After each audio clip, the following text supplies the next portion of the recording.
Hello guys! Hello! Earth Signs, Gemini, Libra, and Aquarius. Welcome dito sa aking channel. Kapalaran 888, Earth Signs, Gemini, Libra, and Aquarius. I hope na makuha mo yung energies sa weekend na to. Earth Signs, wow. Okay, Earth Signs.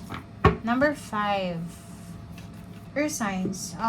Nakikita ko sir dito na isang Air Signs ang posibleng makakatanggap ng mensahe na pwedeng yung message na matatanggap niya is tungkol sa kapamilya niya, near or far. Pwedeng nasa malayo siya or nasa malapit na kapamilya.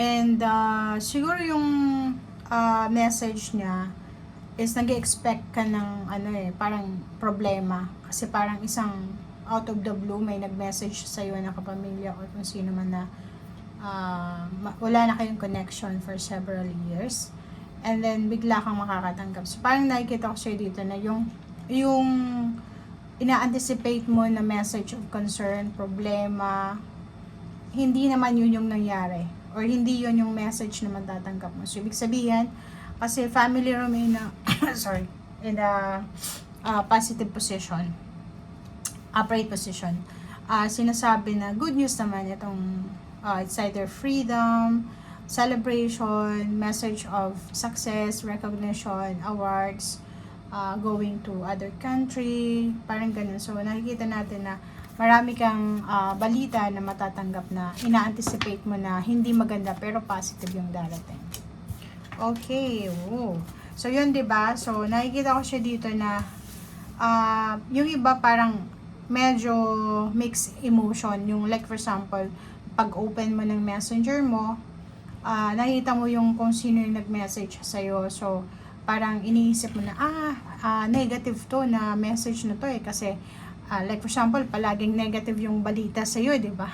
Like for example, may isang tao ka na iniiwasan. Like, kasi lahat ng message na natatanggap mo sa kanya is negative. But, out of the blue, pag bukas mo ng messenger mo or yung cellphone mo sa message, sa email, or sa chat, makikita mo na good news pala to tungkol sa pamilya. Okay? Yung parang sinasabi mo na rejection or negative, it turns out positive pala. Okay? So, nakikita ko siya dito na wag mong i-reject, wag mong ipo-push out itong blessings na parating sa'yo kasi may 3 plus 1 tayo na 4 door to value. So, ibig sabihin, be careful kasi may blessings, may door of financial success, financial gain na magbubukas sa'yo this weekend. And if hindi ka maging aware dito, baka i-push out mo siya. Okay, no? Blessing siya eh. So, kung masyado kang aloof or parang feeling mo lahat ng message negative yung darating. So, nakikita ko siya dito na maging aware ka. Okay, yung awareness natin, maging matalino tayo this weekend. Kailangan nating alamin kung yung message na yun ba is blessing in disguise or talagang bad message or message of concern or negative message or money. Kasi siya dito, yung door to value is stability siya. So, may mensahe dito na posibleng matanggap ka na pwedeng pagkakitaan. Or it's a message na or good news or opening, portal opening ng money, career, financial. Okay? So, comment down below if you resonated. And yung door to value na yan is yung parang feeling mo imposible. Diba? Parang imposible tapos posible pala. Okay, 6 of air. 6 of air is financial message din to. It's a relocation. So, nakikita ko sir dito na yung message na matatanggap mo is parang message of relief na magkakaroon ka ng pag-asa, 'di ba? Para maka-move on. Or kung ano man pinaplano mong travel, relocation, movements, or like for example, money talaga siya. Kailangan mong pera para sa pagta-travel. Nakikita ko sir na positive news itong darating sa'yo. Okay, 8 of air. So, yun. Huwag kang masyadong negative. Okay, huwag kang masyadong negative. And huwag kang manghinayang sa mga bagay-bagay na ginawa mo from your past. And yun, tuloy lang. Okay, nandito yung King of Water. sinasabi na be at peace, okay? Be at peace. Huwag kang masyadong magpanic. And i-reassess the situation.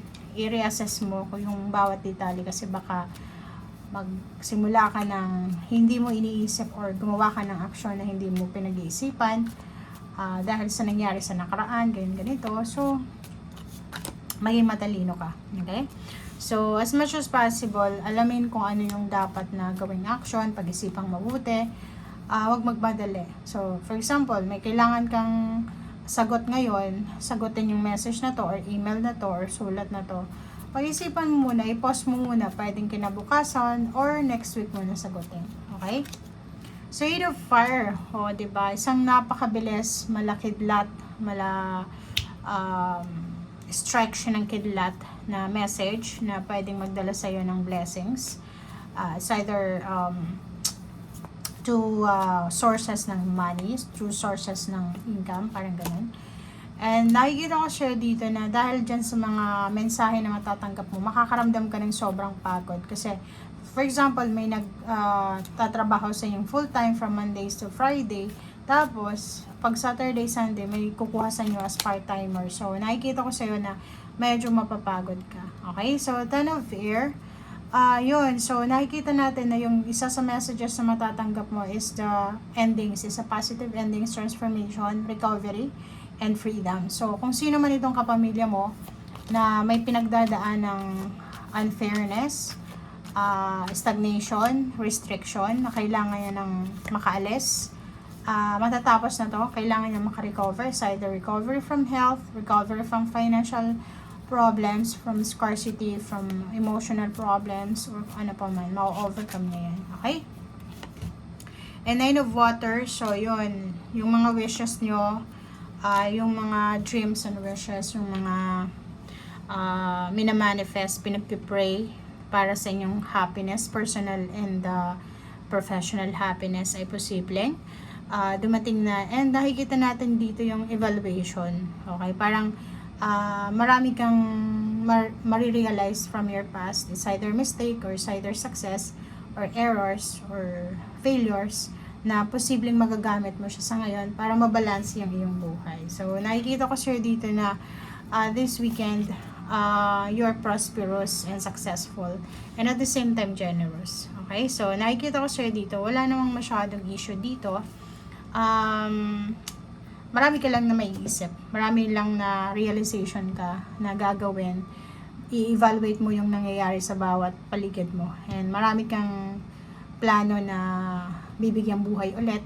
Like yung mga plano na na-pause or yung mga nawala sa'yo. Gusto mong ibalik. Talagang itatry mo siyang i-recover. Okay? Thank you guys. Bye!